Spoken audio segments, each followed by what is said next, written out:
There's actually no way. So in yesterday's Rogue Company King Cobra update, there was a bunch of changes, and I've already covered this in a video that I posted yesterday. So I'll leave that down in the description if you want to go and check that out after. However, in the update, they decided to make a bunch of weapon changes as they usually do. And the KA30, it's been buffed. And I actually managed to get my hands on the KA30 for 1 or 2 hours yesterday. And oh my god, this gun absolutely beams at short to medium ranges. And I thought, you know what?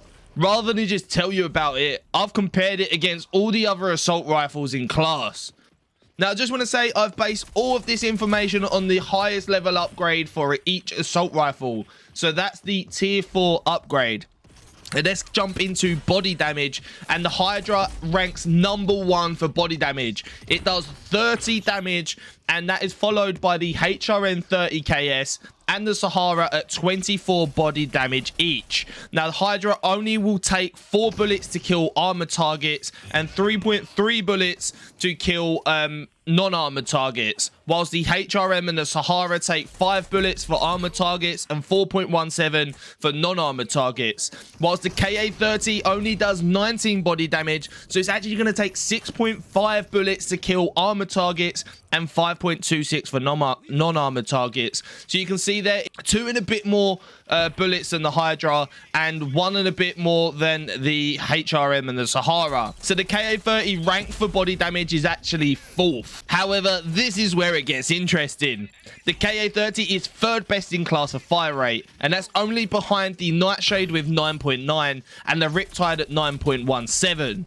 Now the KA30 has 8.7 fire rate, which is almost twice as quick as the Hydra. So if you land your bullets and you're against a Hydra, you're probably going to win your gunfight. So as long as you're hitting your shots, you've got a good chance of winning because of the fire rate. Now, as a result of increasing the fire rate for the KA30, the range has taken a bit of a reduction. It's very hard to control at some of those longer ranges, and the Sahara still pretty much trumps the pack for range, and that would be my go-to gun. The best in class is actually the MLX M4, and the second best in class is actually the Hydra. But for me, this is a real battle between the Sahara and the KA30. So the Sahara for me comes out on top on range. So if you are planning to hold those longer distances or longer ranges of sight, you do really want to be choosing the Sahara over the KA30. However, if you're going to be first in sight and you're going to be taking some of those opening battles, then the KA30 trumps the Sahara for the fire rate and time to kill. But as always, as anything, it comes down to a matter of personal choice, and that's the reason we have so many weapons in Rogue Company that you can choose from. Personally, I've always loved that sort of AK-47 type of gun, so the KA30 really does have a place in my heart, and it's probably my highest mastery that I've got on any weapon today in Rogue Company. Do let me know your favorite gun in the comments down below, and if you've had a chance to use the KA30, and let me know what you think of it. Now, on this channel, we are currently on the road to 10,000 subscribers, which feels like it's a million miles away at the moment.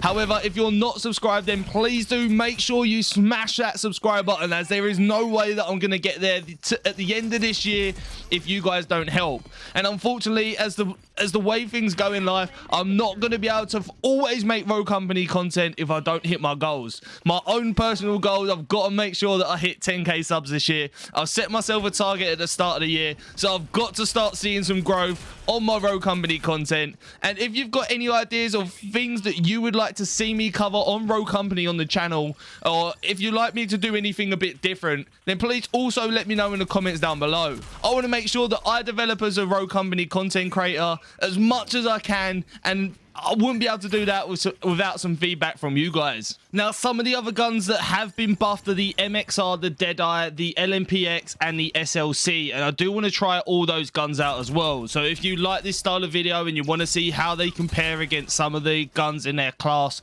Also, be sure to let me know on Twitter @_ bradUK, and I will make sure that I'll try and get some of those videos out. Also, did you like the thumbnail that I made? It literally took me like an hour and a half last night. I was up till like 2 a.m. in the morning trying to figure out how to do everything. I was watching other YouTube videos on how to create the little stat table. I ended up doing it on Microsoft PowerPoint, and if you want to see how I do that, then maybe I'll show you one day on stream or something.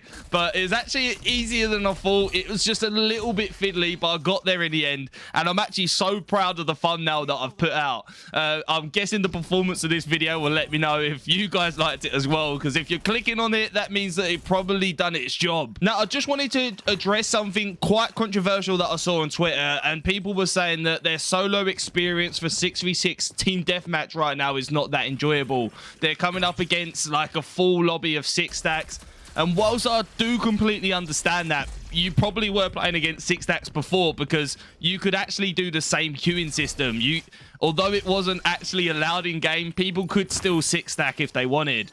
Now, I've actually found that since they've introduced that, it's got a lot more competitive. Like the game, the clips that I'm showing in the background today, I was actually playing for like 30 minutes trying to farm a clip, and I literally couldn't get one. I was trying so hard before I could literally just load up my PC, play one game and get a relatively good clip. However, now it's taken a bit longer, so I do think the difficulty in the lobbies and the fact that you can now queue with 6 stacks definitely makes it harder. Is that a good thing? It remains to be seen. I actually do like a tougher opponent rather than it just being like a really easy game. It challenges my skill level. It makes me want to play better and try and do better, which I think is a good thing. But those that just want to play casually, I can understand that the experience is going to be kind of tough for you. I wonder how they're going to balance this out in the future. But let me know if this is kind of what you've experienced, especially since yesterday's update. So that's pretty much it for today's video. I think the KA30 is going to be the new meta and take the crown off the Sahara. The short to medium range of this gun is absolutely amazing, so make sure you try it out. But until the next one, guys, peace.